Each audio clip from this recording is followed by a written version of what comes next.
el recording. Vale. Buenas tardes, ¿cómo están? ¿Cómo les va?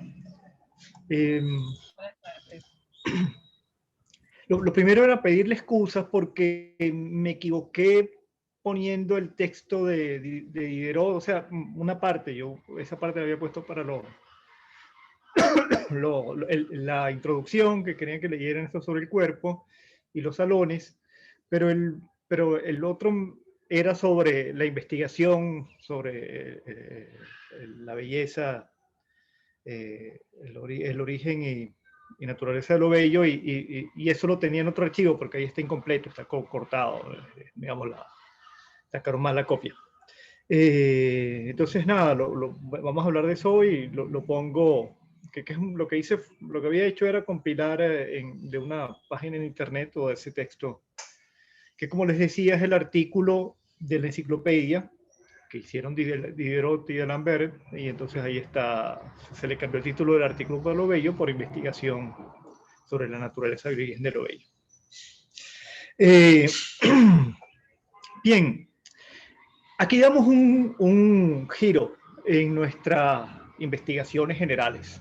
Es decir, hemos estado viendo, habíamos dicho, los analíticos dentro del empirismo, dentro de lo que hay otros más, Hutcheson, por ejemplo, pero vimos a nuestros tres caballeros, Addison, Burke y Hume, mostrando las formas en que se piensa desde el empirismo este nuevo espacio de la belleza, de lo bello, que hemos señalado, la naturaleza de la filosofía empirista, supone primero el importante giro de que la belleza ya no es una belleza ideal, sino es una belleza que se da por los sentidos, y supone entonces una facultad que obviamente, si no es ideal, no es solamente la razón, y que está ligada o está en el medio, vamos a decirlo así, entre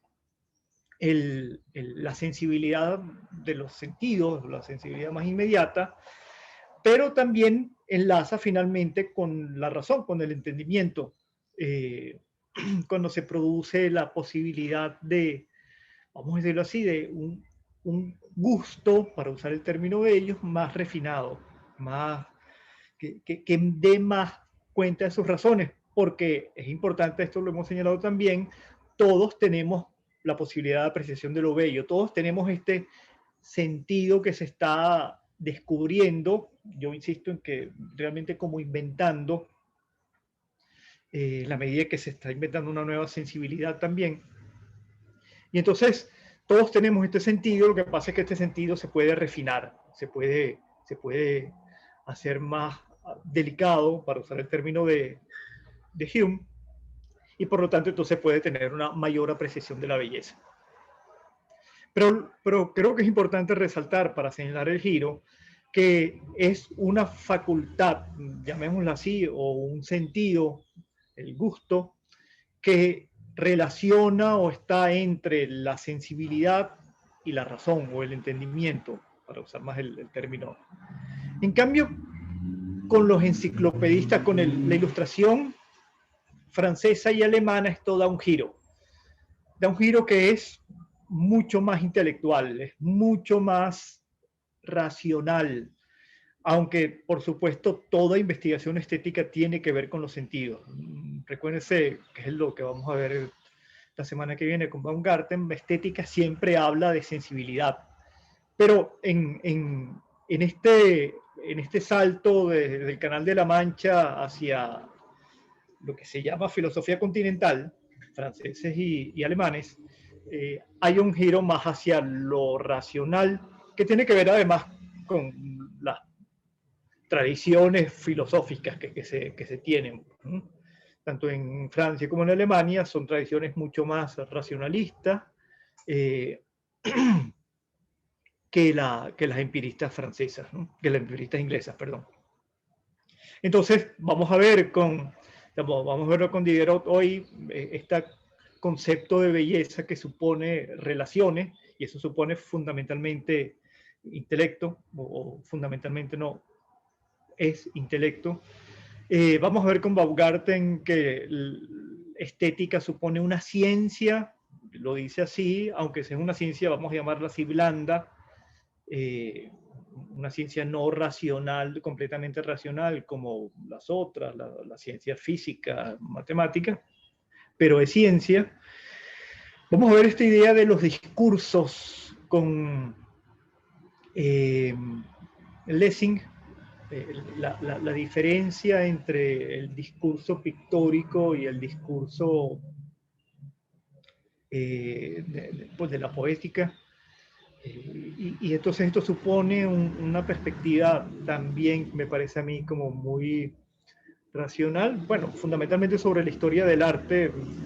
Lessing está polemizando aquí con Winkelmann, y Winkelmann hace la primera historia del arte importante en el mundo, en Occidente.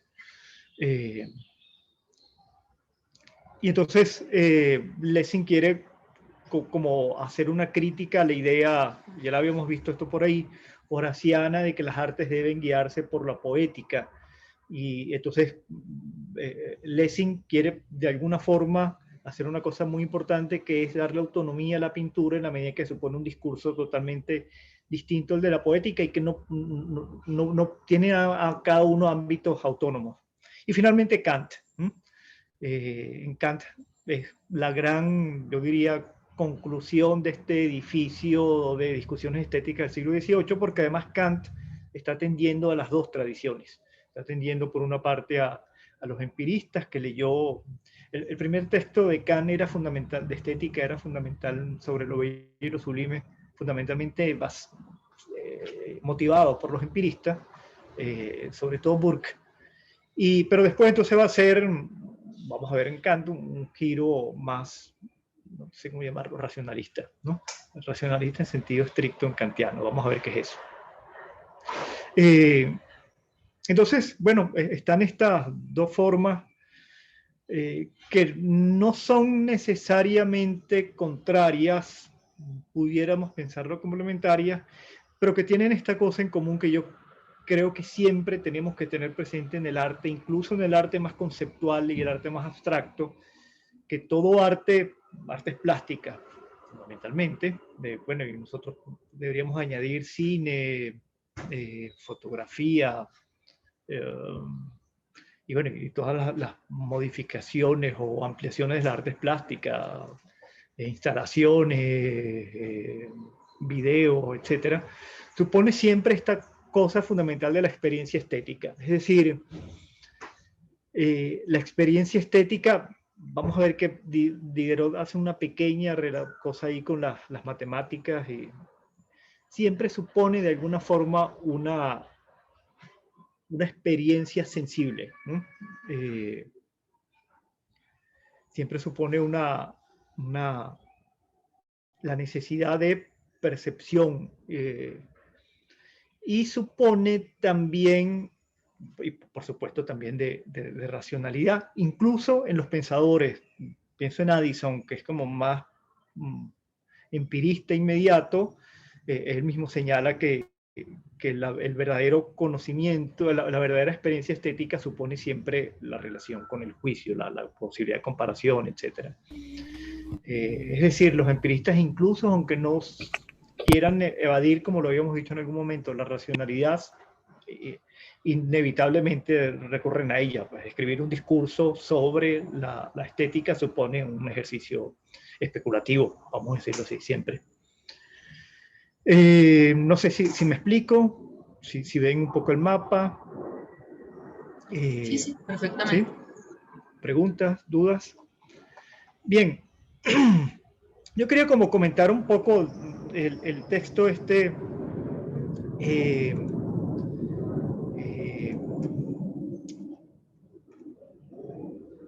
Solana sobre el cuerpo, porque me parece que hay ahí como unas ideas muy interesantes.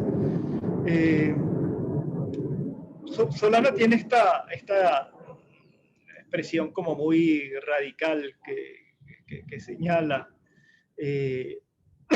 si hay un centro de gravedad en la teoría del arte de Diderot, ese punto lo ocupa el cuerpo humano. en el cuerpo se decidiría en última instancia el problema de la belleza.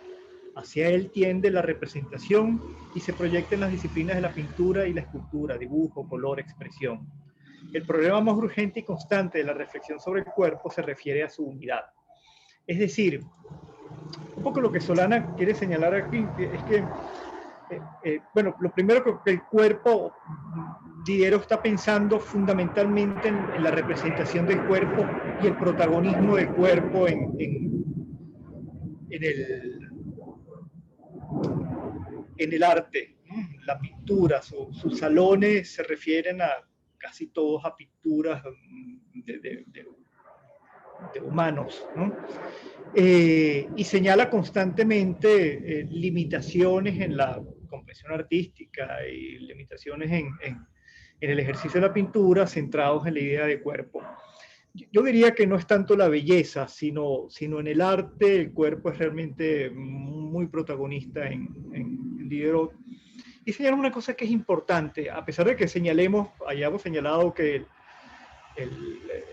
la ilustración francesa supone mucha más racionalidad que la inglesa, también hay una cosa, lo vamos a ver un poco cuando hablemos del texto de Diderot, hay este aspecto muy importante sobre la materialidad. Estos pensadores franceses, entre ellos Diderot y D'Alembert, pero también está Condillac, Helvetius, son pensadores que son de alguna forma materialistas. Ese materialismo puede ser un materialismo muy racional, no significa materialismo vulgar, vamos a llamarlo así, pero suponen en última instancia un fundamento de la realidad materialista. Esta idea, por ejemplo, muy física de la corporeidad, de que nuestros cuerpos son corpúsculos que se relacionan, los cuerpos materiales, digo, no el cuerpo nuestro, son corpúsculos que tienen interacciones físicas, son casi todos o buena parte ateos y antimetafísicos, y en esto comparten relaciones con los empiristas ingleses. Pero bueno, tienen también esta idea de la materialidad. Entonces, esta idea del cuerpo humano es como muy importante en D'Alembert, en Diderot. Y está esta idea de la unidad, que es como muy interesante. Solana señala esto por una parte, Diderot es muy analítico cuando hace filosofía sobre, por ejemplo, la percepción, que era un tema importantísimo para los ilustrados franceses. Y entonces señala, por ejemplo, esto, hay como una metafísica perceptiva, relacionándose con Condillac, señala, bueno, ¿qué pasaría en estas cartas sobre los ciegos y los mudos? ¿Qué pasaría si una persona tuviese solamente un sentido y se reunieran 5 personas que tienen cada una un solo sentido distinto? Una sola ve, otra sola oye, otra sola siente, otra sola escucha, etcétera.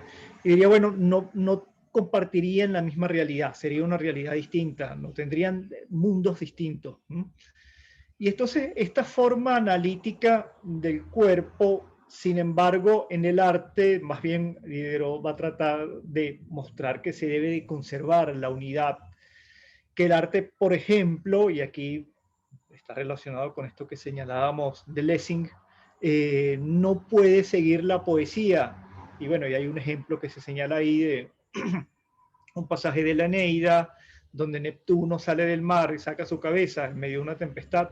Y dice, esta escena de la poesía de Virgilio no puede hacerse pictórica porque sería diseccionar el cuerpo y quedaría la cabeza de Neptuno encima del mar como una cabeza flotante. Y eso no produce belleza, nos produce más bien desazón, no comprendemos la cosa y hay como una ruptura del cuerpo y por lo tanto una ruptura de la belleza que pueda tener el cuerpo. Solana hace voy a compartir un momento la pantalla para que leamos esto. Aquí a lo mejor Valerie nos puede decir cosas más interesantes de las que yo diga. Perdón, esto no. Disculpen, es que me equivoqué. Ajá. ¿Leen esto? El documento Word. ¿Se ve? Sí, se ve perfecto. Vale. Súper. ¿Sí? ¿Alguien Sí me que sí quería se decir ve. algo? Ok, chévere. Eh, por ejemplo, esto señala Diderot esta idea eh, de pensar, había una forma de composición de los cuerpos bellos que era la idea de describirlo y pensarlo en la antigüedad como una unión, vamos a decirlo así, como un collage intelectual de atributos, sean de mortales paradigmáticos, ejemplos de belleza, o sea, de los dioses. Aquí se describe el amante de, de un poeta, es la sonrisa de las gracias, es la juventud de Eve, son los dedos de la aurora, es el pecho, el brazo, la espalda, los muslos, los ojos de Venus. Ve a Delfos y verás a mi Batilo. La última frase alude a un poema de Anacreonte comentado por Lessing en su Laoconte, pero señala la belleza de su amigo Batilo. El poeta va aludiendo las partes más bellas de distintos cuadros. El cuello lo toma de un Adonis, el pecho y las manos de un Mercurio, las caderas de un Pollux, el vientre de un Baco, hasta completar una suerte de identikit o retrato robot del Efebo. Eh, entonces, fíjense, hay una cosa como interesante, que es que se supone este collage, que quiere hacer una unidad, pero lo que va a hacer Diderot es que esta unidad no puede hacerse en la medida en que está dispersa por su origen, ¿no? Que es una cosa que yo creo que podríamos preguntarle siempre en el collage. El collage pretende ser una obra, pero realmente también nos llama mucho la atención las partes que la componen, es decir, hay siempre una tensión entre, no sé si llamarlo la unidad de la obra y las partes que la integran. Bueno, esta idea de composición artística, ya sea en poesía o ya sea en pintura, lo vamos a ver en un momento ahora, de la corporeidad en el arte, dice Diderot, es sumamente antiestética, porque no permite realmente una apreciación. Tenemos que hacer siempre un esfuerzo inmenso para tratar de integrar todas las partes y nos perdemos en ellas además, ¿no? Es decir, en la poesía nos perdemos en la descripción y en la pintura o en la escultura se pierde un poco la naturaleza de la corporeidad. Y vamos a ver esto que supone la idea de que la corporeidad, a pesar de que el cuerpo de una persona tenga particularidades imperfectas o incluso feas, el conjunto en general funciona por una idea que tiene Diderot de que la naturaleza tiene una idea de completitud, vamos a verla, que supone equilibrios, vamos a decirlo así, en estas deformidades. Solana lo señala, podemos, una persona que haya, Diderot habla de una mujer que haya perdido los ojos, sin embargo con el tiempo se equilibra esto y, bueno, y no se percibe tan horrible como seguramente era al principio, o una nariz muy aguileña con otros rasgos puede encontrar un equilibrio. Y Diderot piensa que esto es mucho mejor que la división, ya sea la división de partes para formar una unidad o la descripción de las partes de alguien que si no se ve de una forma integrada se pierde el efecto estético. Eh, pero lo que quería señalar es esto. La idea de que Diderot está aquí un poco, tiene una, vamos a decirlo así, una ideología estética distinta a la ideología del barroco, es decir, del siglo XVI, XVII. que supone, esto lo señala como con esta idea muy bien solana, de que en el barroco se pensaba en un primer sentido de manera metafórica, es decir, vamos a decir, esta idea de que las cosas son unas metáforas de otro. Y esa idea metafórica supone no una contigüidad discursiva, vamos a llamarla así, ya sea discursiva en la pintura o en las artes o en la literatura o en la filosofía, sino metafórica, es decir, que unas cosas significan otras o se puede ponerle otro significado. Y entonces en este sentido señala Solanas esta idea que me parece como muy interesante de pensar, él señala unos tratados donde se dividía el cuerpo, por ejemplo, en la astrología, y cada signo o cada estrella y cada planeta tenía una parte y regía una parte del cuerpo distinta a la otra.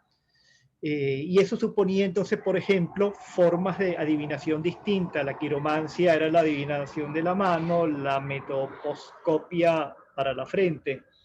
Y entonces fíjense que ahí hay esta idea que no diría que es analítica, sino es más bien poética en el sentido esto de la metáfora, donde el cuerpo mismo es metáfora, por ejemplo, en esta idea de la astronomía, de los cielos, cada parte representa una función distinta y está regido por una configuración celeste distinta, sino que además supone unas formas de entenderlo diverso.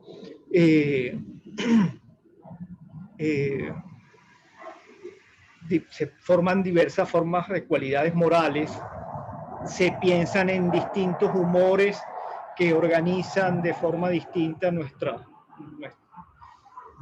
vida. El hígado con la melancolía produce melancólico, la bilis produce otros caracteres, entonces hay también como una disección moral, si se quiere así, en base a distintas partes de nuestro cuerpo que nos influyen de una forma u otra. Y entonces, Diderot señala que esto es, además había esta fascinación, piensen en Velázquez, por ejemplo, Velázquez no, ¿cómo es que se llama este tipo que le gustaba mucho, que era un delincuente además, que cortaba, tiene estos cuadros de Judith cortándole la cabeza a Holofernes, son sangrientos, hay un cuadro que tiene la cabeza, otro que le está cortando la cabeza con una espada. Caravaggio. Creo que este Caravaggio. Caravaggio. Pero ambos tienen esta idea de mostrar mutilaciones, ¿no? Mostrar desmembramientos de cuerpos. Y Diderot señala esto, que esto es un arte horroroso, horrible, y si esto se ve después van a pensar que no éramos civilizados, sino éramos unos antropófagos, caníbales y monstruos, pues, ¿no? De modo que esta disección que tiene desde un fundamento astrológico, pasando por ese esteticismo barroco, hasta llegar a las formas piadosas de la representación, muestran una idea del cuerpo como muy descarnada, muy separada, y supone entonces lo que señala Casal con este autor Francisco Rico, que suponen unas, vamos a decirlo así, cambios en la narrativa y en las formas de pensar los discursos estéticos. Me permito leer este párrafo para discutirlo un poco. En su estudio sobre el tópico del hombre como pequeño mundo, Francisco Rico ha propuesto entender la decadencia de las doctrinas microcósmicas en el siglo XVIII, en el marco de la famosa distinción de Rowan Jacobson entre dos polos de organización del discurso, el metafórico y el metonímico. El metafórico es este donde se usan significados distintos para señalar lo mismo, se hacen metáforas, es decir, distintos significantes para... Esto supondría una forma de pensar, hablando esto del cuerpo, una forma de pensar la corporeidad como metáfora de otras cosas. Por eso el cuerpo puede ser dividido y pensado como representaciones de otras características. Yo no sé cómo compartir ventanas distintas si no es saliéndome, pero bueno, ahorita no voy a aprender. Pero quería mostrarle estas imágenes.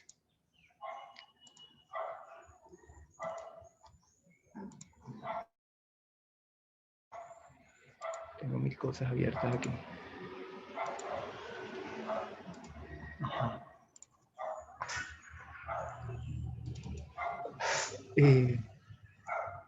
Estos son textos del siglo, lo voy a abrir, textos del siglo XVI y XVII.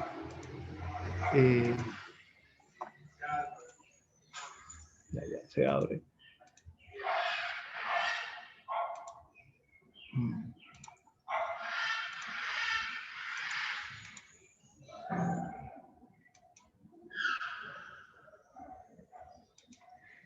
Ajá.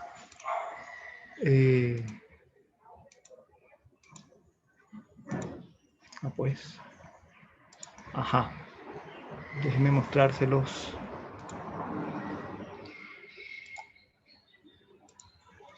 Este es un texto de los que nombra aquí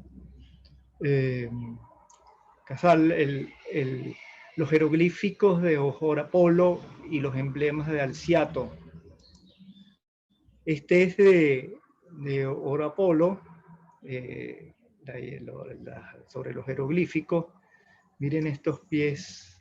En la medida en que esos pies son de así porque representan o tienen unos significados distintos al del pie. Señalan la firmeza, por ejemplo. Estas ojos, dedos, manos volando. Esto es de Alciato, que representan cosas como el ojo de Dios.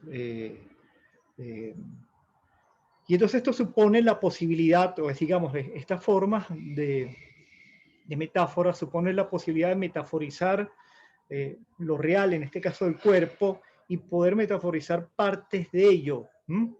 Miren esta, voy a ampliarlo un poquito. Este dibujo también es de Alciato, de los emblemas, estos pies aquí, bajo el agua, este torso, este cuerpo sin cabeza. Yo no he leído los libros, no sé cuáles son los significados. Pero supone entonces esta idea, este recurso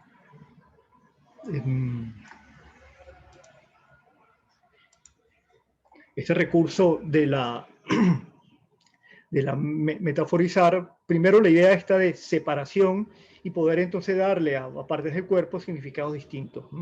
Esto, digamos, es lo que permitiría entonces hacer discursos sobre cuerpos divididos, ¿no? Cuerpos separados, cuerpos fraccionados. Y vamos a ver que finalmente, yo ya lo he mencionado esto, la idea de Diderot de la belleza es relaciones, y relaciones suponen unidades, pues, ¿no? Por eso señala este autor rico que está discutiendo Solana esta idea de que se pasa entre el siglo XVI y XVII, que es metafórico, a la metonimia, que supone, la metonimia es el tropos que supone las contigüidades, ¿no? La metonimia se da por contigüidades de causa-efecto o de contenedor y conteniente. Y por ejemplo, esta idea de una metonimia es, tomé un vaso de vino. Uno debería decir, tomé el vino que está dentro del vaso, pero tomé un vaso de vino. No sé, mi esposa es mi felicidad, por decir que mi esposa es la causa de mi felicidad.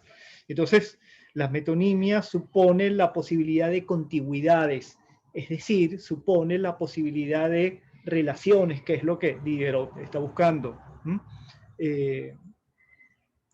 Entonces, digamos, hay un paso del eje de lo metafórico al eje de la semejanza y por lo tanto de la relación, ¿no? En el caso de las relaciones causales, eso es muy importante además porque el siglo XVIII, recuerdo además que no solamente es el siglo, lo habíamos dicho en algún momento, donde se describe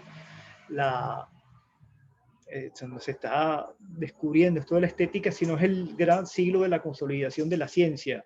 La ciencia física, hay que pensar sobre todo en Newton, que escribió su texto en el 1689. La física newtoniana se termina como de asentar y a hacerse la reina de las ciencias en el siglo XVIII. Empieza a surgir a finales del siglo XVIII, se consolida también la química ¿cómo se llama? El gran químico francés, Lavoisier.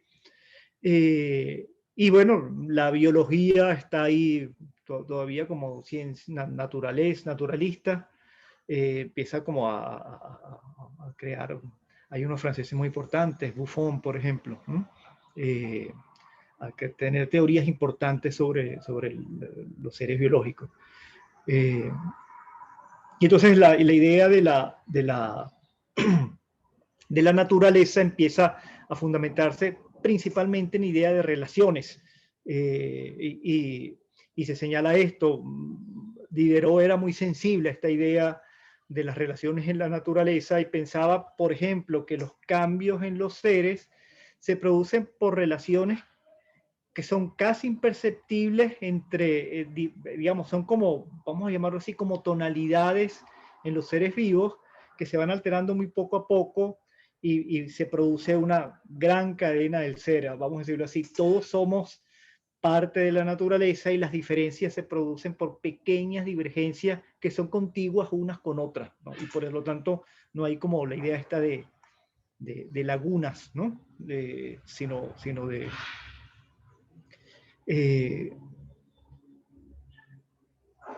fíjense esto que señala nuestro autor, este paso de lo metafórico a la metonímica, de lo paradigmático. El paradigma supone siempre un ejemplo, algo que es distinto de lo otro, que se puede constituir como en ejemplar, como en paradigma, y esta idea de lo que es como el mejor ejemplo de esto, lo que es fácil mostrarlo, a lo sintagmático que suponen relaciones. Un sintagma en la lingüística supone relaciones, la oración es un sintagma, el sujeto, el adjetivo, el verbo, la cópula.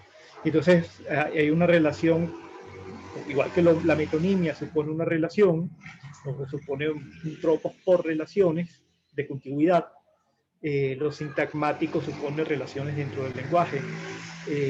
Y esto permite a Diderot formar este paradigma estético distinto. Que de lo que se trata es entonces de tratar de formar coherencia, es decir, y la coherencia importante, central aquí, es la coherencia del cuerpo. Vuelve con esta idea del modelo ideal. Habían como dos formas de pensar el modelo ideal. El modelo ideal era por hacer la suma de idealidades distintas, tener la fuerza de Hércules, tener la belleza de Afrodita, tener no sé, la ligereza de Mercurio, etcétera, la sabiduría de Atenas. Entonces, esta idea de Zeuxis era el que promovía este paradigma frente a la idea de más bien contra la que está, o a la favor de la que está Diderot, que esto es, la naturaleza no hace nada incorrecto. Lo incorrecto o lo inadecuado o lo feo es solamente un detalle, porque nosotros nos detenemos un detalle, pero en el gran ámbito de las relaciones, en este gran ámbito de la cadena del ser, se encuentra respecto a otras relaciones belleza. De modo que, y aquí volvemos otra vez al concepto de belleza en Diderot, la naturaleza sería como este gran ejemplo de belleza, porque supone amplísimas relaciones y por supuesto mientras más relaciones hay, vamos a verlo, hay mayor belleza. De modo que las pequeñas, vamos a decirlo así, fealdades dentro del cuerpo, dentro de la naturaleza, dentro del todo finalmente, se disuelven, vamos a decirlo así, en la misma idea de la relación, en la misma idea, vamos a llamarlo así, metonímica de relaciones que se pueden ir ampliando y produce una mayor cantidad de belleza, ¿no? Esto que cita Solanas de Diderot, bueno, esto lo señala él, cada parte anatómica no remite por semejanza a nada ausente, sino por contigüidad a las otras partes del cuerpo. En conclusión, esto sí es de Diderot, la figura será sublime, no cuando yo advierta en ella la exactitud de las proporciones, sino cuando vea en ella, por el contrario, un sistema de deformidades bien enlazadas y bien necesarias. De modo que lo que me sale un momento para que conversamos esto, es en el sistema relacional donde hay belleza y no en particularidades y no en formas específicas.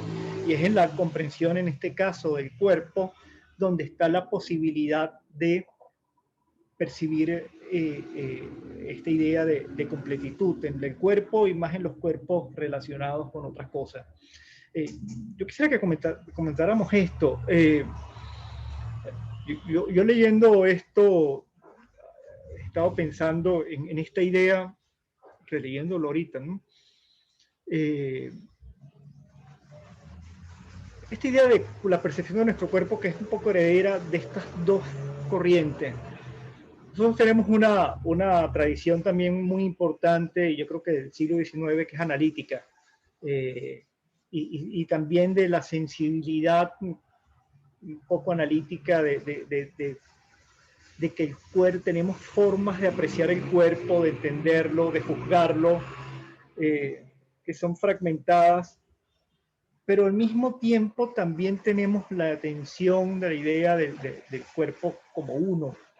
Es decir, no pensamos, nos abominan un poco esta idea, o nos parece muy loco, por decir estas imágenes de anciato, de manos flotando, ¿no? Nos parece muy loco. Pero también tenemos, creo que esta forma a pesar del pensar de forma estética, al menos, más interesante nuestra idea de cuerpo como unidad, también tenemos, creo que, una forma importante de pensarla cotidianamente. No me gusta como tengo las manos y sí me gusta más no sé, las orejas, qué sé yo. Hay también una forma como analítica. Yo no sé qué piensan de esto y esta relación que a mí me parece como muy chévere entre algo así como una poética de la metáfora para las partes divididas y de la metonimia para la relación, y en este caso la relación como de totalidad. Y esta idea de pensar la naturaleza como una gran metonimia de relaciones encadenadas unas con otras. Y la idea de que aquí es que está la belleza está en las totalidades y no en el análisis, no en la separación. No sé si alguien quiere decir algo sobre esto. Bueno, a mí me parece interesantísimo siempre todo el tema de la unidad como belleza, ¿no? O sea, que es una cosa que luego termina, bueno, desde antes, pero siempre se problematiza muchísimo, como en todas las épocas, como este tema de lo bello como todo, digamos, o la belleza en los fragmentos. Que ahorita en la posmodernidad siempre termina siendo como muy difícil, ¿no?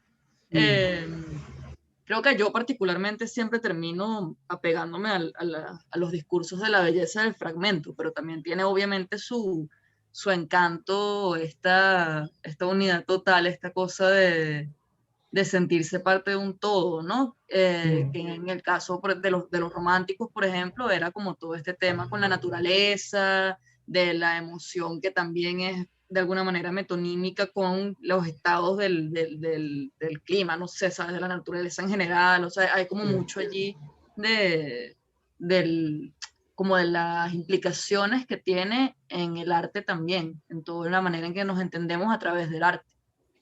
Sí, sí. Bueno, yo también entiendo como la necesidad de integrar opuestos.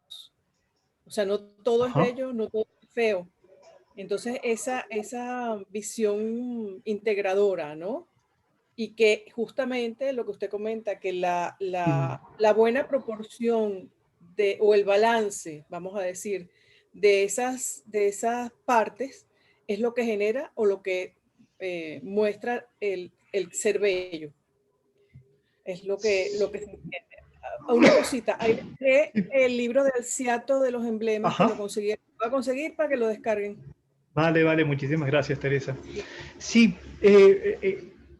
pero estamos conscientes, Teresa, de que pensar que la belleza es el equilibrio y es la totalidad es una forma discursiva que no es necesariamente y no siempre la hemos tenido.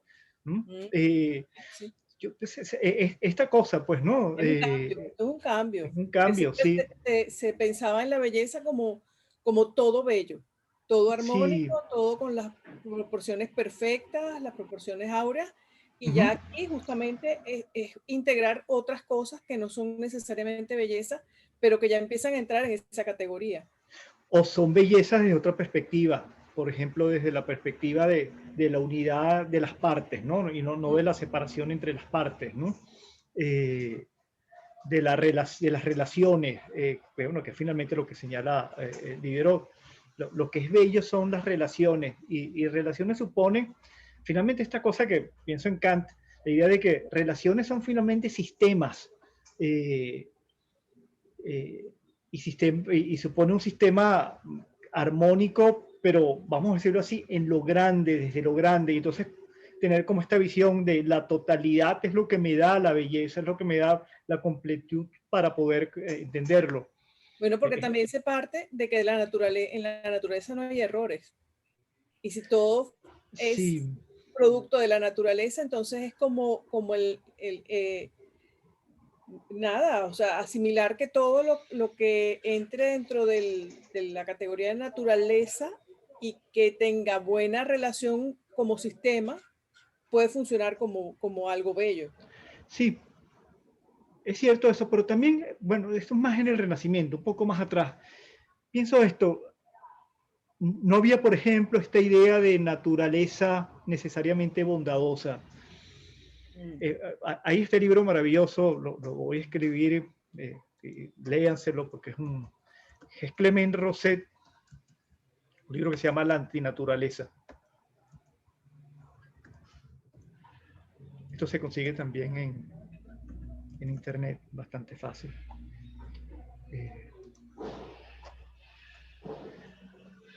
Perdón, me fue un punto ahí, pero se llama antinaturaleza.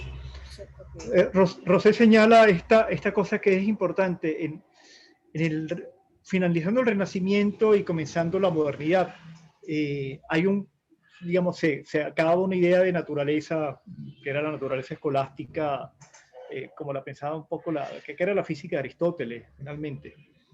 Y el modelo aristotélico, bueno, desde que la Tierra era el centro de la Tierra, del universo, hasta toda la física de Aristóteles.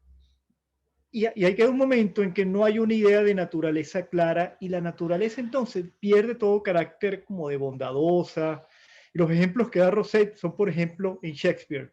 Shakespeare, la naturaleza puede ser terrible, es cómplice de los crímenes, o puede ser totalmente indiferente.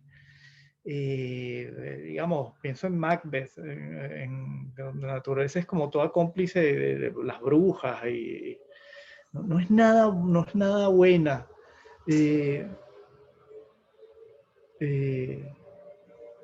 Hay esta frase que a mí siempre que es muy impactante de Lars von Trier en Anticristo, que dice, la película esta es una pareja con un problema horroroso, no voy a hacer spoiler, pero que se va a un bosque y uno de ellos dice, o un narrador, no recuerdo, la naturaleza es la iglesia del diablo, ¿no? Es la iglesia del demonio. Es como que la naturaleza no es nada bonita. Y entonces en este sentido la naturaleza puede ser más bien de ruptura, tenemos que como que huir de ella, cuidarnos de ella, ¿no? Ciertamente en el siglo XVIII esta no es la lectura, pero precisamente esto es lo que permite las formas de relaciones, porque las relaciones en la naturaleza son efectivamente armoniosas, no solamente porque son armoniosas en sí, porque dan belleza, esto es un poco lo que quiere decir Diderot, sino también son adecuadas porque permiten, digamos, las podemos pensar, y las podemos pensar en una idea de naturaleza que viene con esto que decíamos ahorita, que es sistemática también, ¿no? Y dentro de esa naturaleza el cuerpo es o está parte de ella, pues, ¿no? No supone una ruptura, no es distinta, sino es continuidad de ella. De modo que, por cierto, por ejemplo, estas son, en este tiempo, y las tuvieron mucho los ilustrados franceses, es una moralidad de lo sensible, de las sensaciones, del goce, del placer. En ese libro creo que es de Diderot y de Lambert, el viaje narran un viaje de estos descubridores franceses, el que descubrió la Polinesia. Y bueno, muestran esta idea de esa sensualidad de los polinesios, sobre todo de las mujeres. Yo no sé si eso es así, pero sí lo describen. Hay esta idea de que son muy morales nosotros con los occidentales del siglo XVIII, esto ocultándose, esto nos lleva de no mostrar nuestros deseos abiertamente, nos lleva a hipocresías, maldades, perversidades, en vez de mostrarse abiertamente como lo hacen los... Esto evidentemente es una visión maniquea y con esta fascinación que lo tienen muchos los franceses con el buen salvaje, ¿no? Ahí está Rousseau. Pero hay esta idea, pues, ¿no? De que la naturaleza y la corporeidad dentro de la naturaleza es armónica, es adecuada, y somos nosotros los que ponemos de nuevo cortes con respecto a nuestra naturaleza, cortes con respecto al cuerpo, mostramos unas partes que son mostrables y otras no. Esto supone divisiones sobre la corporeidad que nos, vamos a decirlo así, que muestran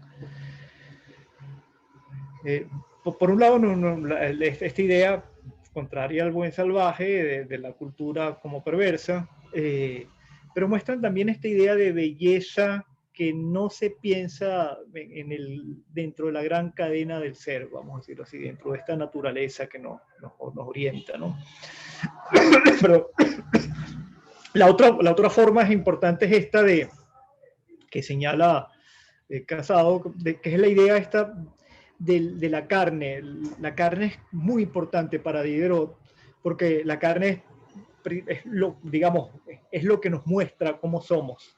Y esto lo pone él a esta idea que habían, ¿saben? Estas pinturas, un poco del siglo XVII, que usaban, que se muestran los cuerpos desollados, se muestran los músculos, los huesos. Y él decía que esto es no solamente antinatural, no somos así, somos como nos mostramos, y bueno, efectivamente, no solamente antiestético, sino no moral, ¿no? La idea es mostrar la carne en la forma más plena, porque esa es la manera en que nos mostramos, y el artista lo que debe hacer es, el gran trabajo del artista, señala, es hacer el esfuerzo por mostrar la carne de la forma más adecuada. La pintura, ese es el gran reto, dice Diderot, de la pintura, mostrar que saber pintar la piel. saber pintar, no dice la piel, dice la carne, ¿no? Porque además la carne es la gran reflejo de nuestras pasiones, ¿no? De nuestras emociones, de nuestra... y hace una... Casado señala estas relaciones como muy...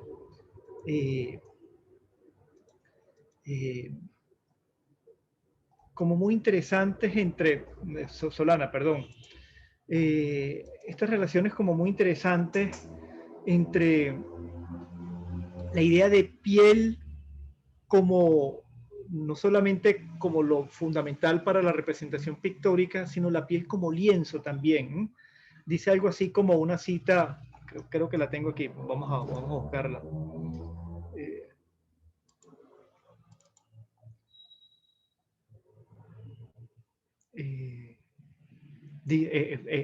Esta maravilla, vamos a leerla. El colmo de la dificultad es lo que Diderot llama la vicisitud de la carne, su cambiante coloración con las diversas pasiones. Esta es una cita de Diderot. ¿Qué suplicio tiene que ser para ellos, los pintores, el rostro del hombre?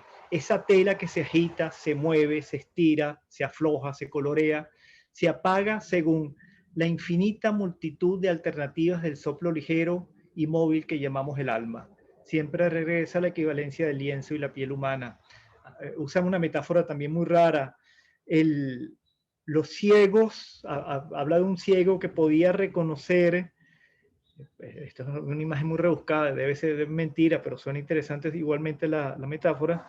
Si se le pintaba en la palma de la mano el rostro del amigo, era capaz de reconocerlo. Entonces ahí está también la idea de piel como lienzo que permite al ciego contemplar una pintura, vamos a decirlo así. Es muy raro, pero es esta idea de llevar la carne no solamente como exponente, sino también como forma de representación también de nosotros, donde nos mostramos quiénes somos.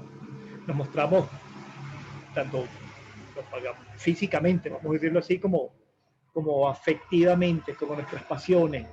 Es como el gran mapa de nuestra interioridad, es decir, esta cosa extraña, también la carne termina siendo expresión de nuestra psique, ¿no? De nuestra alma, dice Diderot. Y después está esta idea del cuerpo histriónico, que es pensar el cuerpo como representación también de esto, algo así como de nuestras formas expresivas, ¿no? El cuerpo como señal, que emite señales para, entre otras cosas, el cuerpo en la pintura, invitar y a ser cómplice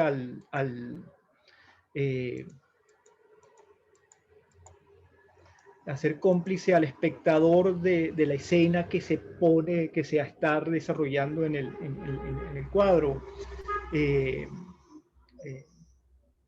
Solana señala a este autor Fried, donde hace un estudio de la pintura del siglo XVIII y señala que hay una tensión ahí entre absorción y teatralidad. La absorción es que muchos personajes de las pinturas del siglo XVIII no ven nunca al espectador, como por ejemplo pasa con la Mona Lisa de Leonardo, sino tienen formas abstraídas. Y él pensaba que este señor Fried, que suponían también como crear una escena privada, pero también se señalaba que esta puesta en escena supone también esta idea de hacer por vía indirecta al espectador como un fisgón que se mete dentro del cuadro sin que, digamos así, lo vea el personaje del cuadro a ser cómplice de la escena que se produce ahí. Y señala comparto esta pintura de un pintor, Greuze, Jean-Baptiste Greuze. ¿Se ve? No lo compartí. Ajá. Girl, la niña con el canario muerto,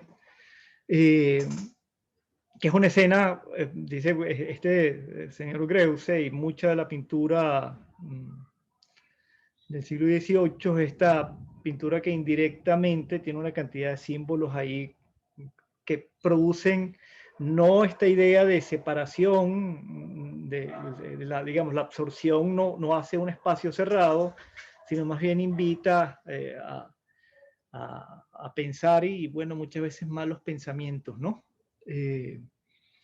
Esta escena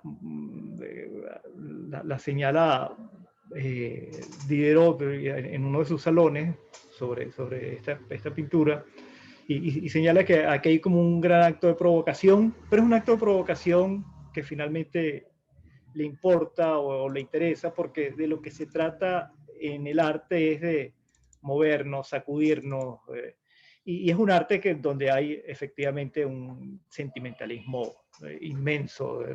Ya lo veíamos con los, sobre todo con Burke, posiblemente en Hume también, como mover los sentimientos, algo así, movernos. Y este arte que parece como aparentemente cerrado, donde no estamos nosotros, más bien por vía indirecta nos invita como a meternos más, ¿no? Como a ser más cómplice de la escena. Me recuerda muchísimo al almuerzo de Manet, ¿no? Me recuerda todo esto a una clase maravillosa con la profesora María Fernanda Palacios en uno de sus seminarios de arte y poesía, en la que hablaba justamente como de la rebeldía, de alguna manera, de ese cuadro. No sé si ya se los voy a compartir por el chat para que sepan de cuál estoy hablando. Ya, déjame buscarlo. Pero me parece magnífico esa tensión siempre como de la cuarta pared, ¿no? En el arte. Sí, sí, sí, sí. Sí, y sobre todo en esta idea de una teatralidad que lo que hace es invitar de forma indirecta, y yo creo que este autor lo señala de una forma como muy punzante, a malos pensamientos, ¿no? A pensar, señala en este cuadro, lo que se trata es de la pérdida, del rompimiento del himen, la chica con el rostro apesadumbrado y el pajarito en tus manos, algo así, pues, ¿no? En el cuadro de Manet, ya ves, lo estoy buscando todavía, pero en el cuadro también es interesante eso, porque están todos vestidos, menos la mujer que está volteada, chica, sí, desnuda, viendo al espectador. Viendo al espectador, sí, sí. En un picnic de lo más chévere ahí sí. no sé, en los jardines en del el lago, Botánico. sabroso. Sí. Es que es que aquí la tengo, Sí, no. tengo una versión, no tengo el original. Sí, Isabel, querías decir algo.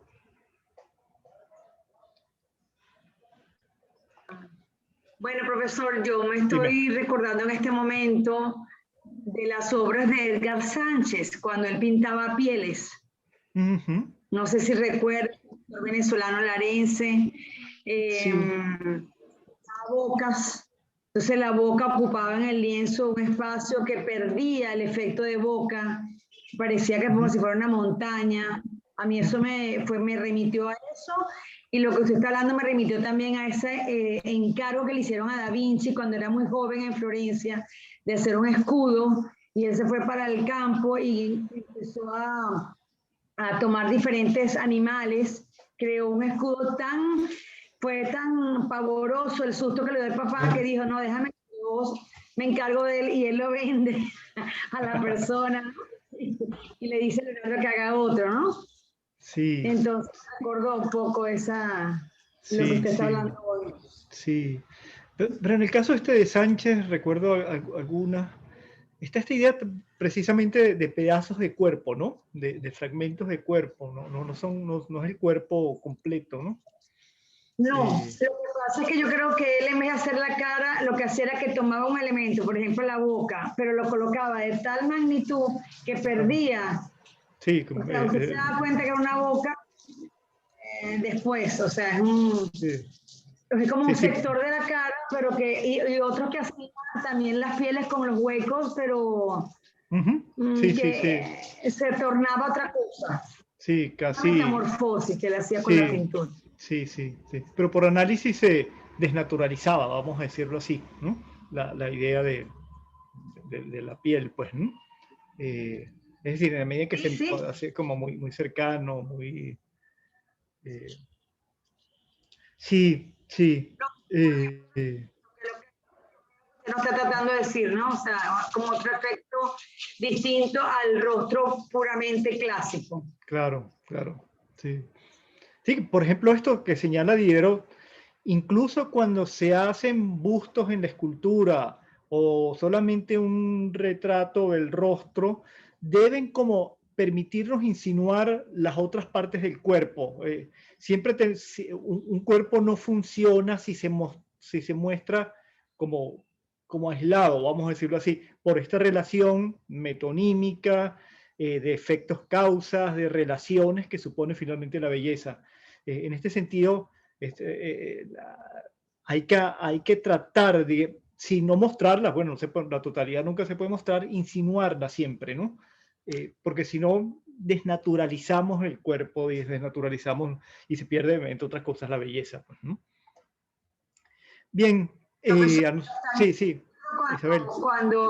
Cuando a Leonardo le mandaron a hacer el cuadro de Ginebra Benchi, que está en Washington, en Estados Unidos, y ese cuadro, cuando el papá de Ginebra lo ve, no le gusta que en la mano lleve un símbolo de un anterior novio que ella tenía, porque ese era un regalo de él para la boda de la hija, y lo manda a cortar. Y le quita las manos, y llega Leonardo y dice, ¿qué es esto que usted ha hecho aquí? Y el pedazo quedó fuera y quedó la obra como mocha. Sí, así es, así es.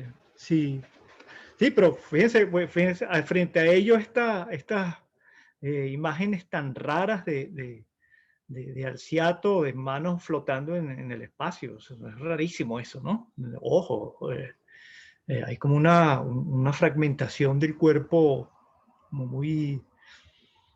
Bueno, esto no es casual que pasara, por ejemplo, en el surrealismo y en el cubismo, ¿no? La fragmentación, eh, las disecciones que hace Picasso en un retrato para mostrar diversos escorzos de un rostro, pues, ¿no? De lado, de frente, el ojo, la nariz en pedazos. Aquí hay un poco esta idea también de desnaturalizar el cuerpo, en el caso del cubismo, con la idea de la representación esta total, ¿no? Eh, pero supone picarlo en pedazos, literalmente, ¿no? Partirlo en fragmentos y tratar de recomponer esos fragmentos, no para formar una unidad, más bien el cubismo está buscando la disolución de esto, ¿no? Es muy interesante también el tema de la piel como umbral, ¿no? O sea, como la piel con ese punto de conexión, pero a la vez un punto de separación con el otro y lo otro. Sí. Que claro, también, no sé si está tan presente en Diderot, pero porque es como casi que lo contrario, ¿no? O sea, es como una vuelta un poco discursiva que viene ya después, porque cuando tú estás marcando algo como de punto de lo natural, como hablando de que es la mayor expresión de donde, la piel, donde está esa cosa humana, también al mismo tiempo estás haciendo lo contrario, ¿no? Estás haciendo una separación allí, buscando esa unidad, terminas separando también.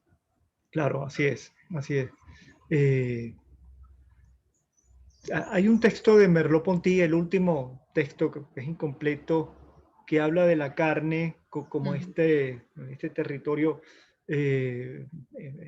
ahí digamos, este intervalo entre nosotros y el otro y lo otro, que es además casi como un lugar ontológico particular, porque no es ni nosotros ni es lo otro, es ahí donde se da quien ha trabajado mucho eso, yo lo escuché en la Escuela de Filosofía, es Sandra Pinardi. Pueden Sí, Sandra preguntarle la sobre leí. esto. Sí. Bien, vamos a entonces ir un poco a la estética relacional esta de Diderot. Voy a compartir un poco esto para leer algunos textos.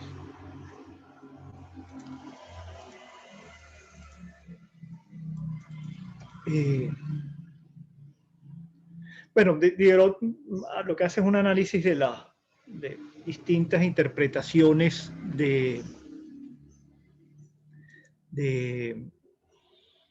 lo bello en otros autores, desde Platón, pero sobre todo autores del siglo XVII y XVIII, donde se señala esta idea de, bueno, sobre todo a él le parece como interesante estas ideas de si lo bello sea absoluto, relativo, general o particular, solo le convienen las nociones de orden, relaciones, proporción, cohesión, simetría, conveniencia e inconveniencia.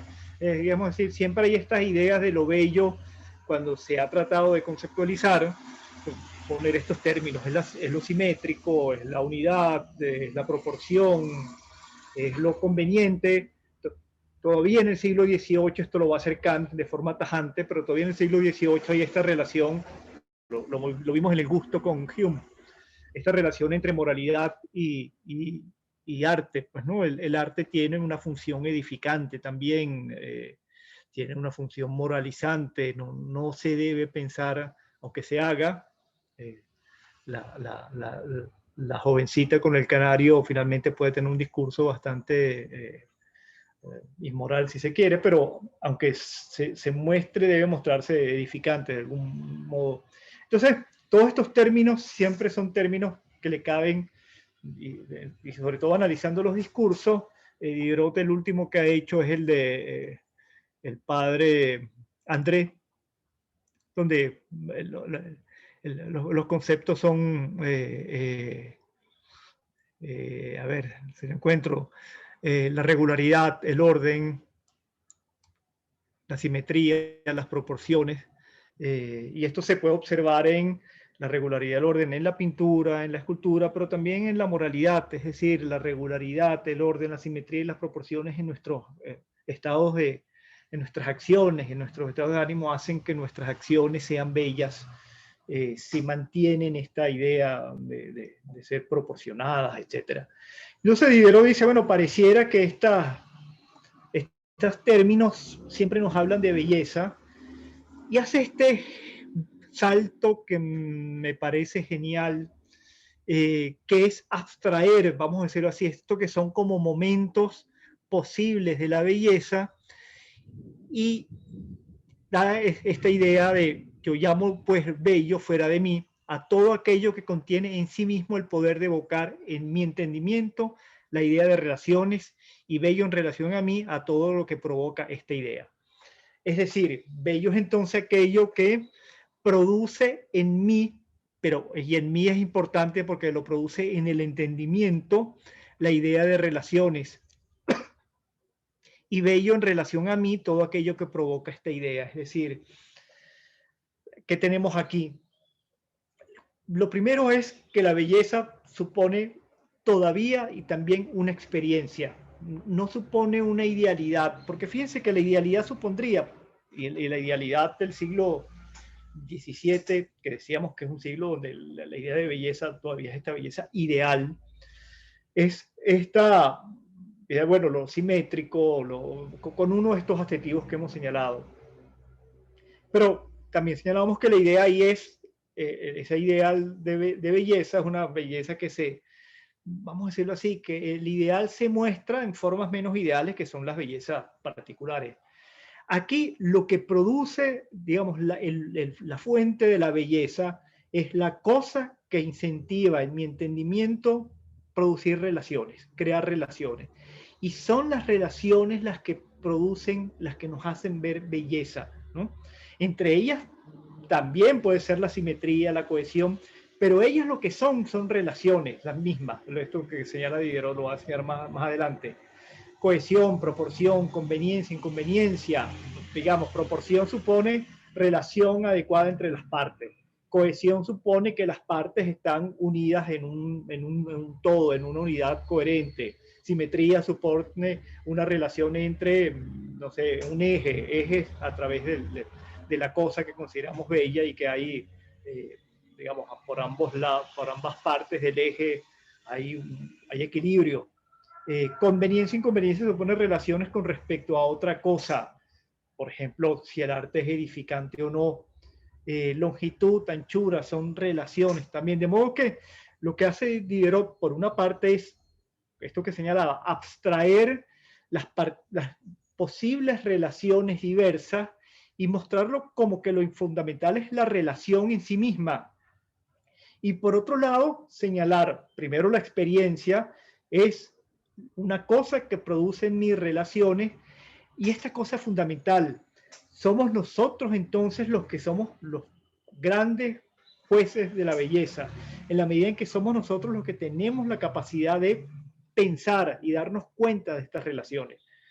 Diderot señala que efectivamente las cosas tienen relaciones en sí mismas, pero se me muestra bello a mí cuando ese objeto, por cierto, esto también es una relación, tiene relaciones conmigo. Ahí se me muestra se nos muestra como bello.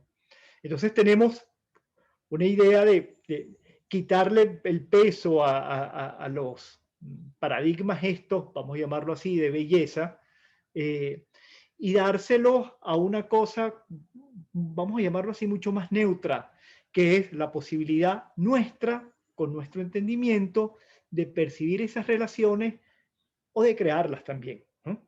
Es decir, la gran creación de la pintura del siglo XVIII, que todavía es mimética con respecto a la realidad, es que se puedan hacer unas relaciones adecuadas con los modelos, ¿no? Pero también señala Diderot relaciones, por ejemplo, él señala ¿qué hace un tulipán bello? Bueno, la relación que tiene, que nos produce, pues, ¿no? Entre sus colores, su forma, la forma en relación con el tallo, cómo está la flor en relación con el tallo, etcétera. Pero también dentro de los tulipanes hay otras relaciones que pueden hacerme que el tulipán que yo pensaba que era bello, hay otro, por otras relaciones más amplias, mostrarme mayor belleza. De modo que la belleza es, en última instancia, la posibilidad de captar relaciones, de hacerlas en algunos casos, vamos a ver, incluso en el caso de las relaciones matemáticas, y finalmente esta idea de crear como enjambres, vamos a llamarlo así, de relaciones. Y el otro asunto que es fundamental aquí es que la belleza es, entonces, una forma, como lo señalábamos al principio, fundamentalmente racional. Ya no se trata de un sentimiento particular o de una facultad particular como era el gusto o la imaginación que también tenía en los empiristas, sino es un acto intelectual. Se trata de poder pensar esas bellezas, ¿no? Porque además somos finalmente nosotros quienes las construimos. Señala Diderot, cuando digo todo, exceptúo sin embargo las cualidades relativas al gusto y al olfato. Aunque estas cualidades pueden producir en nosotros la idea de relaciones, no se llama de ninguna manera bellos a los objetos en que estos se basan, cuando se les considera exclusivamente en función de esas cualidades, ¿no? Esto lo va a tomar Kant. La belleza está, lo que nos produce el olfato y el gusto es agrado, dice Kant, es una complacencia, pero es agrado que no es nada estético, es más bien de goce corporal. En cambio, porque además se reducen, vamos a decirlo así, ya en esto sigue Kant a Diderot, se reducen al placer inmediato. En cambio, la belleza, las relaciones de la vista y del oído son como mucho más fértiles para hacer relaciones intelectuales. Y entonces señala esto: cuando afirmo todo aquello que contiene en sí el poder de evocar en mi entendimiento la idea de relaciones, o todo aquello que provoca esta idea, hay que distinguir con claridad las formas que están en los objetos y las nociones que yo me formo de ellas. Es decir, esto que señalaba, los objetos también tienen relaciones, pero lo importante es las relaciones que yo puedo percibir en mí, es decir, que yo puedo percibir en el objeto, pero son relaciones que crea mi entendimiento. Dice Diderot, de lo que se deduce que, aunque no exista lo bello absoluto, hay dos clases de belleza en relación a nosotros: lo bello real, es decir, aquello que tiene relaciones de belleza, digamos, propias, porque tiene relaciones en sí mismo, y un bello percibido, que es el bello estético, vamos a llamarlo así, el bello que nosotros percibimos. Cayendo en mi casa una lluvia fortísima. ¿Me escuchan? ¿Se escucha bien? Sí, te escuchas perfecto. Por aquí también empezó a caer el palo de agua. Está lloviendo duro. Sí, Sí. por aquí también. Bueno, por favor, me echan un grito si no me escuchan. No, no, se escucha perfecto. Qué bueno. Sigo, entonces.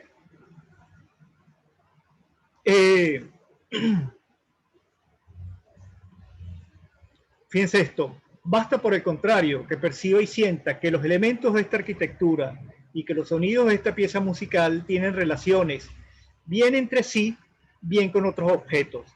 La indeterminación de esas relaciones, la facilidad de captarlas y el placer que acompaña su percepción son los que crean la ilusión de que bello era un asunto sentimental, más un asunto sentimental que racional.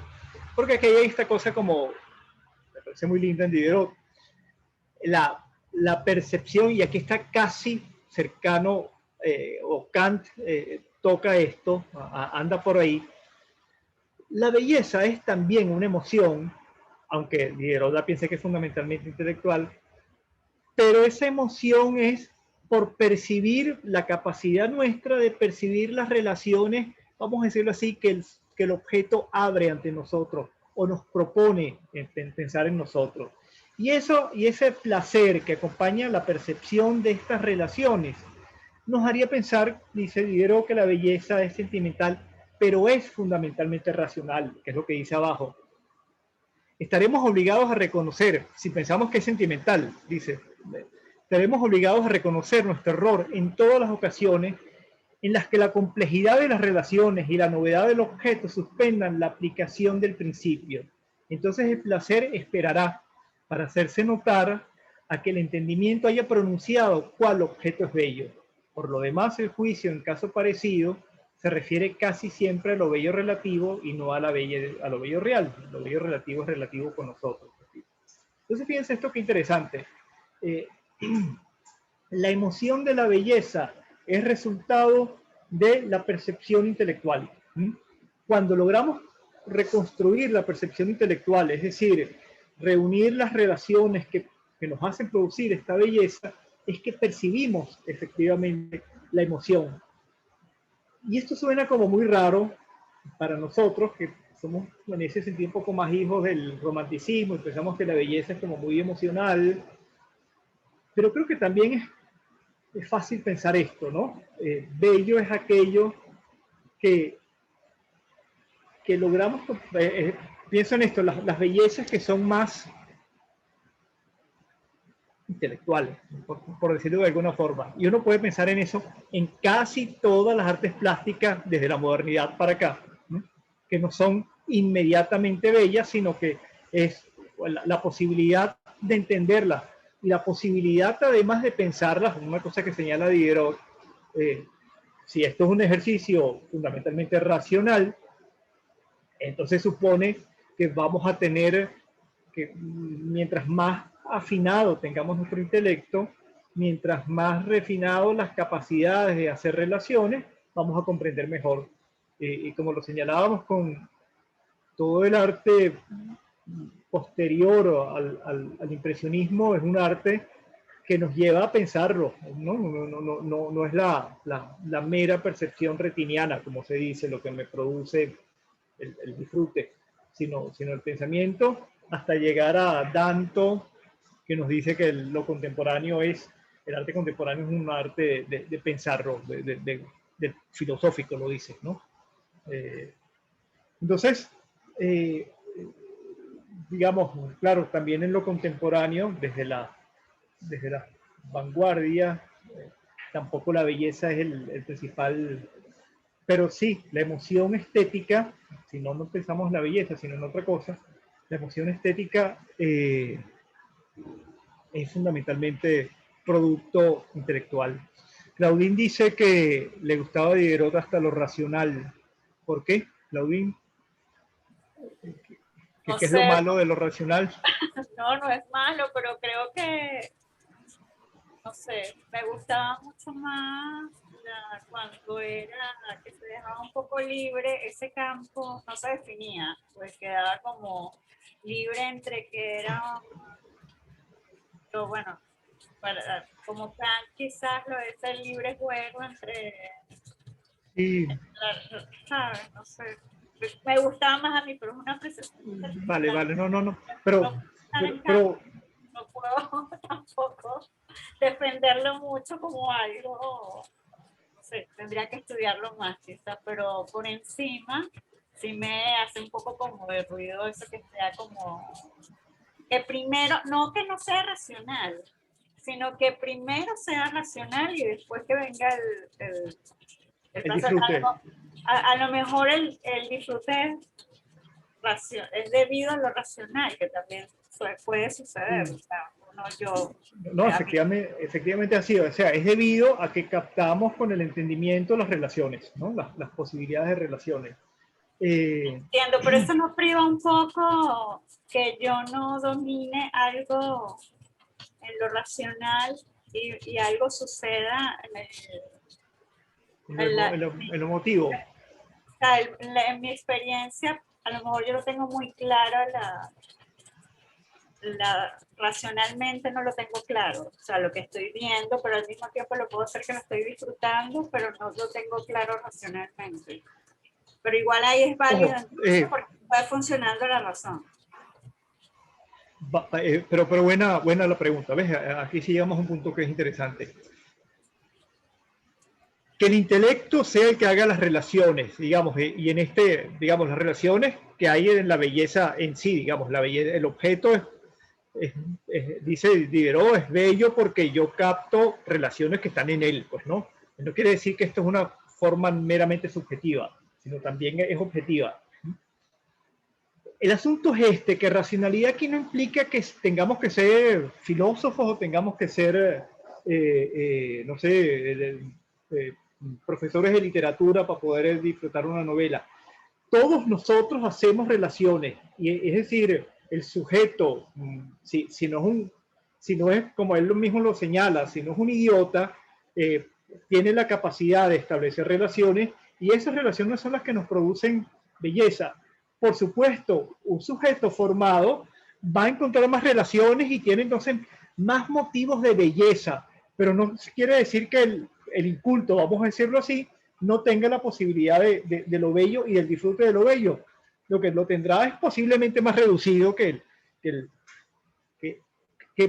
no al ser meramente racional, sino el ser que tenga la racionalidad para buscar belleza. Y esto significa relaciones, ¿no? Relaciones significativas, vamos a decirlo así.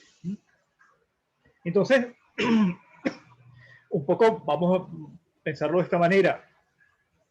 Lo que en el gusto, ¿se acuerdan esta necesidad desde Addison de pensar que todos tenemos gusto porque todos tenemos los mismos sentidos y que lo que distingue el gusto bien formado, un gusto delicado, como usa el término de Hume, de un gusto no tanto es, bueno, Burke lo dice, es el saber, ¿no? Esta gente que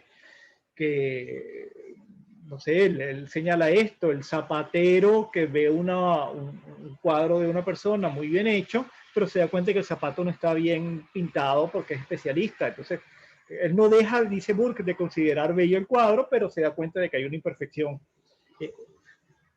Entonces, en este sentido, como los empiristas hablan del gusto, al menos de forma clara Burke y Hume, todos tenemos las formas intelectuales, a menos que hay problemas cognitivos importantes, de apreciar la belleza, es decir, porque apreciamos relaciones. El asunto es que, bueno, hay cualidades o diversidad de relaciones, porque como las relaciones son, Diderot señala esto, hay relaciones objetivas. Yo pienso que esto, vamos a decirlo así, las relaciones siempre son relaciones del entendimiento, siempre. Somos nosotros los que ponemos relaciones y algunas relaciones que son adecuadas, es decir, que funcionan con respecto a la realidad, otras relaciones que no son inadecuadas, ¿sí? O relaciones que son muy subjetivas, muy individuales. Pero toda relación es finalmente racional. Entonces, Diderot lo dice un poco, él señala esto, habla del filósofo, ¿no? Los filósofos tienen como artes mágicas. Dice, bueno, hasta un filósofo que se pare sobre un montón de piedras puede como apartar cierto caos y encontrar un orden ahí que otros no percibían. Él señala esto, nosotros podemos inventar relaciones, y él piensa en el escultor que frente al bloque de mármol ya pueda figurar la escultura, la figura que va a sacar de ahí, aunque el bloque sea un bloque de mármol bruto, ¿no? Porque puede hacer como esbozos, y esos esbozos empezar a relacionar dentro, digamos, poner sus relaciones dentro del bloque y decir, bueno, aquí sale, no sé, una escultura femenina, qué sé yo, pues, ¿no? Es decir, en este día uno dice, un poco romántico, el mármol habla, yo creo que es que nosotros ponemos relaciones que son más o menos adecuadas y pueden ser más o menos funcionales o no. Pero todos tenemos esta capacidad de hacerlo.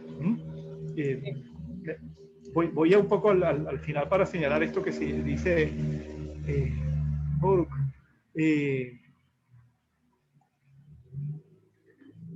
Perdón. Puede que no haya dos hombres en la Tierra que perciban las mismas relaciones en un mismo objeto y que lo juzguen bello al mismo nivel. Pero si existe uno solo que no estuviese afectado por relaciones de ningún género, ese sería el estúpido perfecto. Y si fuera insensible solamente respecto a determinados géneros, este fenómeno denunciaría en él un fallo de economía animal. Es decir, que captáramos solamente unas formas de relaciones y no otras. Precisamente la belleza es el objeto bello ideal, es el que me propondría infinidad de relaciones posibles. Y estaríamos siempre alejados del escepticismo por la condición general del resto de la especie. Es decir, toda la especie tiene esta capacidad de relacionar. Fíjense esto que señala. Lo bello que resulta de la percepción de una relación es generalmente menor que aquel resultado de la percepción de numerosas relaciones. La contemplación de un bello rostro o de un bello cuadro impresionan más que la de un solo color. Un cielo estrellado más que un fondo azul, un paisaje más que un campo abierto, un edificio más que un terreno liso, una pieza de música más que un sonido. Pero incluso Diderot señala esta cosa que me parece muy linda. En matemáticas también hay la posibilidad de relaciones bellas y de ver belleza, cosa que un empirista no haría. Kant tampoco, por cierto, lo va a hacer. Esta idea que señala, en matemáticas se entiende por un bello problema, un problema de difícil solución. ¿Por qué un problema de difícil solución? Perdón, esto no lo estaba compartiendo. Comparto esta frase para que la conversemos. En matemáticas se distingue se entiende por un bello problema, un problema de difícil solución. Por una bella solución, la solución más simple y fácil de un problema difícil y complicado. ¿Por qué un problema difícil es bello? ¿Por qué la dificultad podría generar belleza? La dificultad en el caso de la matemática, piensa en literatura también. Esas novelas complicadas que terminan siendo como muy sabrosas, ¿no? Paradiso, El Ezama, un poco, no sé, en otro sentido totalmente distinto, Rayuela. Por esa misma, porque es como si, ¿qué palabra podría ser? Detonara activara la capacidad de hacer relaciones. Porque muestra como un horizonte mucho más abierto de posibles relaciones, ¿no? Sí. Eso sí me encantó de eso, de ver la belleza en las relaciones, me parece. Sí. Que está un poco en Kant esto, lo vamos a ver en Kant. Lo bello es aquello donde no hay concepto, porque el concepto es determinado y ya tenemos algo cerrado más o menos. En cambio, la belleza siempre es productiva, en el sentido que nos hace reflexionar constantemente y esa reflexión nunca se cierra, ¿no? Que no es algo estático, ¿no? Y no es cerrado sobre todo, ¿no? Sino siempre no separa, vamos a decirlo así. En el caso de Kant, el libre juego de las facultades nunca separa en alguno de los lados, ¿no? Sino siempre es el movimiento constante. Y eso supone como actitud en nosotros, esa actitud que yo creo que la tenemos todos, ¿no? Cuando nos sentimos tocados por la belleza, sentimos que hay algo ahí que no podemos contener, que no podemos agarrar, aprisionar, bueno, con nuestro entendimiento. En este sentido, el entendimiento es esta posibilidad en el caso de Diderot, de apertura constante hacia otras cosas. Por eso, mientras el objeto nos proporcione más relaciones, más bello es, porque supone este campo mucho más amplio, ¿no? Mucho más inmenso. Sigo compartiendo y le damos algunas cosas más. Me fui al final, pero voy un poco al principio. Señala, vamos a ver esto de qué es la relación, dice Diderot. Pero se me preguntará, ¿qué entenderéis por una relación? No supone cambiar la acepción de los términos al llamar bello a eso que jamás hemos contemplado como tal. Se añadiría que todos los objetos son susceptibles de relaciones entre sí, entre sus partes y con otros seres. Es decir, aquí se habla de relaciones entre el objeto en sí mismo y relaciones con otros objetos, con otros seres, con otras cosas. Y que no existen los que no puedan ser combinados, ordenados y simetrizados. La perfección es una cualidad que puede convenir a todos, pero no es lo mismo que la belleza, que pertenece a un reducido número de objetos. La relación en general es una operación del entendimiento, y aquí volvemos con la idea de que es una forma del entendimiento. Diderot siempre habla de la belleza en sí, pero bueno, porque tiene que hacerlo. Todavía no estamos en un idealismo trascendental tipo Kant, ¿no? O un idealismo absoluto como el de Hegel. La relación en general es una operación del entendimiento que considera o bien un ser o bien una cualidad, en tanto que este ser o esta cualidad supone la existencia de otro ser o otra cualidad. ¿Por qué? Porque toda relación supone relación entre dos cosas, ¿no? La primera relación es esta que señalaba, la relación entre el objeto y yo, ¿no? Porque solamente la relación entre el objeto y yo es el que abre la posibilidad de que yo piense este es la primera relación. Pero después entonces están las relaciones en que yo pienso un objeto con respecto a otro. Este ejemplo de Diderot, cuando digo que Pedro es un buen padre, considero en él una cualidad que supone la existencia de otra, la del hijo, y tantas otras relaciones como puede existir. Por ejemplo, que la relación entre Pedro y su hijo es una relación buena. ¿Por qué? Entonces voy a hablar de otras relaciones. Porque Pedro es cariñoso con su hijo, esa es otra relación. Porque Pedro es atento a su hijo, esa es otra relación. Y así voy sumando relaciones y me va mostrando mucho más la belleza de Pedro como padre. De lo que se deduce que aunque la relación no está sino en nuestro entendimiento en cuanto a la perfección se refiere, no tiene menos su fundamento en las cosas. Y diré que una cosa contiene en sí relaciones reales todas las veces que está revestida de cualidades que un ser formado de cuerpo y de espíritu como yo no podría considerar sin suponer la existencia o de otros seres o de otras cualidades, bien en la cosa misma, bien fuera de ella. ¿Qué quiere decir esto? Y aquí va el materialismo un poco diderotiano, ilustrado francés, que esas relaciones no son nunca relaciones, vamos a llamarlas así, vacías o relaciones lógicas, sino tienen que ser relaciones encarnadas en objetos, en cosas, en partes de cosas. No basta algo así como la relación en sí, que es lo que pensaría una lógica o una lógica trascendental como en Kant, ¿no? En la crítica de la razón pura. Que Kant dice, yo voy a hablar solamente de la formalidad que luego se mete con cosas y entonces yo puedo pensar la realidad. Sino que se trata de relaciones encarnadas en cosas. Queda la pregunta y Diderot nunca es claro si son las cosas las que producen relaciones entre ellos o las cosas son producto de relaciones, ¿no? Esto que hablábamos ahorita del cuerpo. El cuerpo son relaciones entre partes armoniosas, funcionales, etcétera, o son las relaciones las que producen el cuerpo, ¿no? Son las relaciones entre sus distintos órganos, sus distintos sistemas, sus distintas partes, etcétera.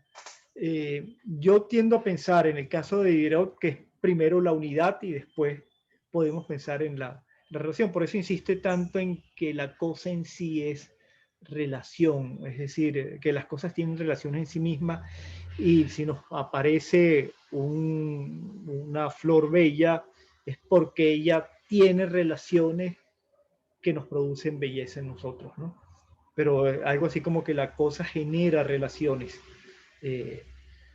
Y aunque esto se supondría en una instancia, aunque la cosa también sea producto de relaciones, ¿no?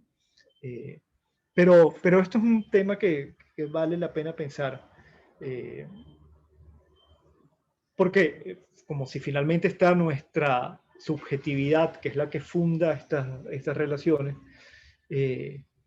bueno, nosotros no pensamos la cosa como él mismo lo dice. Puede que haya una cosa que solamente después de que pensemos las relaciones, la admiramos como bella. Pero mientras no encontremos, vamos a decirlo así, como la posibilidad de pensarlo como un conjunto y la posibilidad de pensarlo entonces, esto es un objeto y por lo tanto es bello porque tiene estas relaciones, no sabríamos. Piensen en que Diderot lo hace continuamente. En un poema, hasta que no terminamos de leer el poema, no comprendemos su belleza. Entonces supondría que el poema es precisamente una relación. Son de partes, una unión de Claro. relaciones. Es que bonito ese ejemplo. Sí, digamos, de sus elementos hasta que tengamos la idea, ¿no? Diderot tiene un ejemplo magnífico. Yo no conozco la obra, bueno, por mi ignorancia supina en muchísimas cosas, pero vale la pena leerlo. ¿Dónde está? Déjeme buscarlo un momentito. Pero ese ejemplo es muy, muy claro Sí. y bonito también. Pero Ajá. No.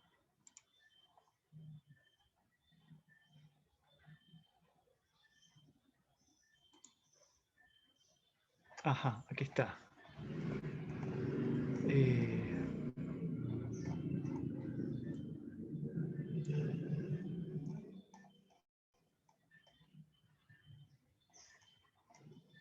Terminamos con este ejemplo. Aquí está. Lo comparto.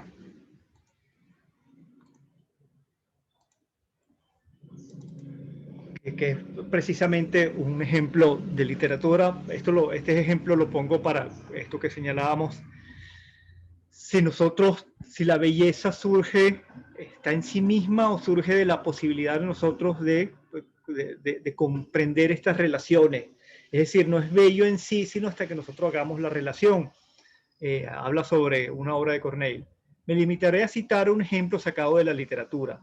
Todo el mundo conoce la sublime frase de la tragedia de los Horacios, que muera.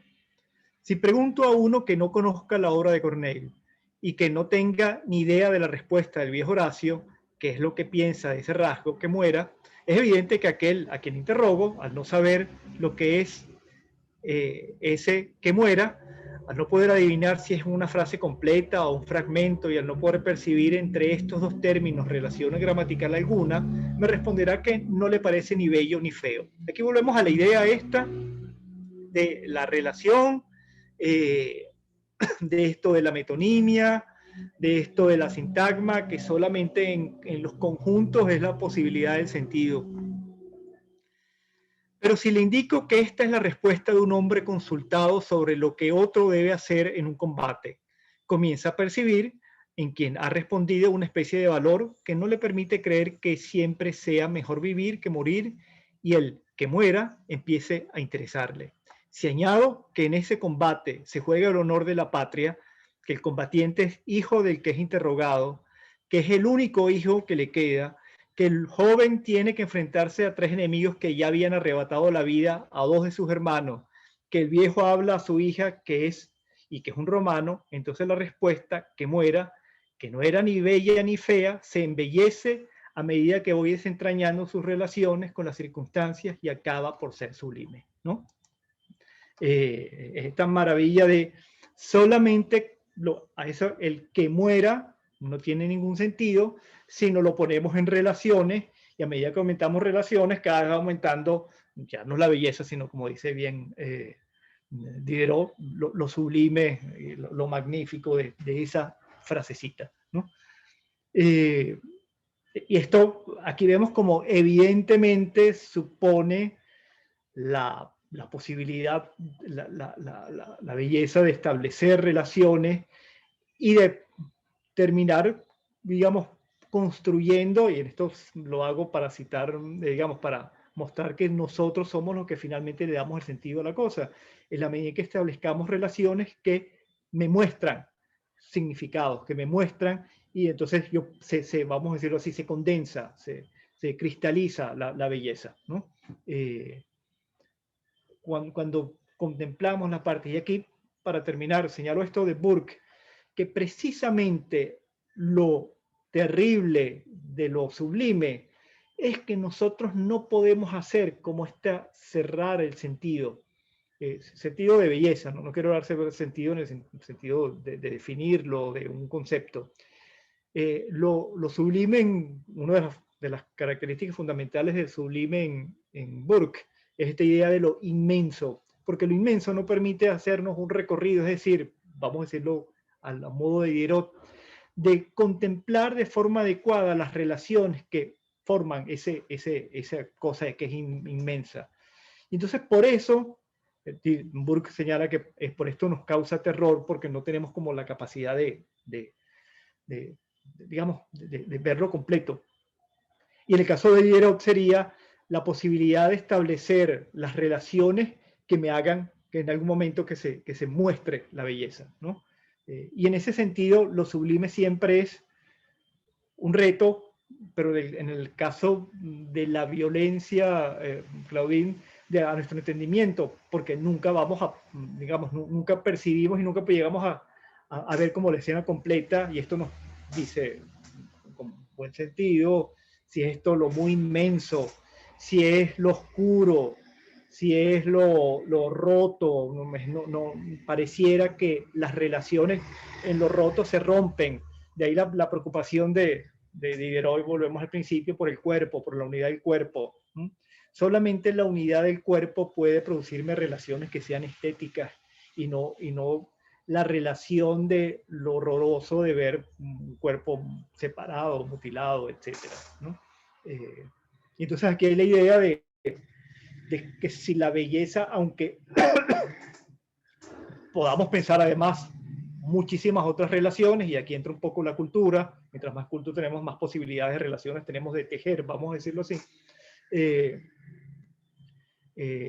La belleza supone una completitud, ¿no? Una completitud tanto del objeto, sea natural, o del arte, que como decía Diderot, muestra el arte bello como el arte que su relación principal, dado que el arte todavía es mimético, sea una relación de semejanza con respecto a lo natural.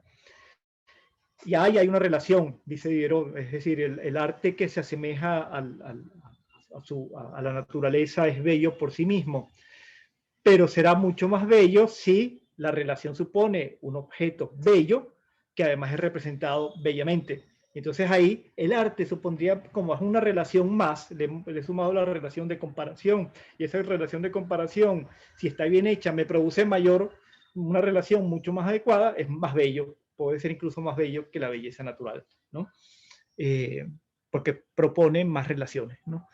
Más belleza, más relaciones supone más belleza, ¿no? Menos relaciones no supone menos belleza, sino bellezas más simples y menos evocadoras, menos interesantes, vamos a llamarlas así. Ahora, Sí. en el arte contemporáneo es difícil todavía como tomarse ese tipo de teoría de la experiencia estética, porque yo creo que no se llega como a cristalizar esa idea. Creo que se queda todavía muy dispersa. Sí, bueno, y por eso... Por eso bueno, uno hace las relaciones, pero no llega a una unidad como, o no sé si uno ni siquiera llega a un momento en que eso se puede hacer como una unidad, o es una unidad Sí, sí, morfa, no sé cómo decir. ciertamente, O es una ciertamente. unidad morfa o no es unidad, no lo sé. Sí, Tanto. yo diría que no, no es unidad, pues, ¿no? Y sí creo que el arte contemporáneo es un arte fundamentalmente relacional, no sustancial, vamos a decirlo así. Y entre otras cosas, creo que la relación fundamental es porque los sentidos tenemos que completarlos nosotros, nunca están en la obra disponibles, pues, ¿no? Los sentidos son construcción nuestra. Esta teoría de Gadamer sobre lo simbólico en el arte, que supone que nosotros somos lo que terminamos de hacer la obra. Y entonces la obra nos necesita porque es incompleta, porque, para que nosotros más o menos la cerremos. Sí. Pero profesor, aún así uno siente, o sea, con el ejemplo que estoy viendo con esto, que es que aún así uno sin hacer esa unión de, o sea, tenerlo como una unidad más o menos clara de relaciones, uno igualito sigue sintiendo, sería placer o displacer, algo así. Bueno, por lo menos interés, ¿no? En el arte contemporáneo no sé si placer, no sé si belleza, ya creo que no, pero por lo menos interés, ¿no? Y Ay, curiosidad. profesor, hay veces hay belleza y hay placer. También, por Hay supuesto, no, por muchas supuesto, y en el arte contemporáneo también, pero bueno, también hay esta cosa que es más provocadora, más de llamarnos curiosidad, más de escandalizarnos, y eso es otra cosa que es interesante, pues, ¿no? otra cosa, ¿no? Sí. Sí. Y a lo mejor eso termina siendo para uno placentero, no sé, hay muchos cambios. Ahora no, es como otra Sí, lectura que se haría sobre esta, quizás. sí, sí, sí. Sí, lo bueno es que es lo que tú quieras, además, ¿no? Si sientes placer, sientes belleza, sientes asco, chévere, todo vale. Pero después no vamos a estudiar a un filósofo, esa es una pregunta que yo tengo Ajá.